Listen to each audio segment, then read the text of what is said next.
welcome to the Jerez de la Frontera circuit. Just a few more minutes before the MotoGP Spanish Grand Prix finally... We are live from the starting grid, where the cameras are lingering on the favourite riders for today. A few minutes to go, and finally the spectacle will begin.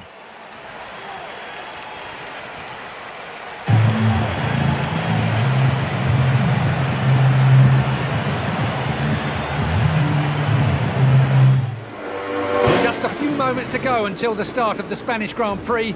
These riders know it will be vitally important to take the first curve perfectly.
Before we go to see the party at the It's definitely not the result they were hoping for today, but it's always good to remember that today's errors are the base on which tomorrow's successes are built.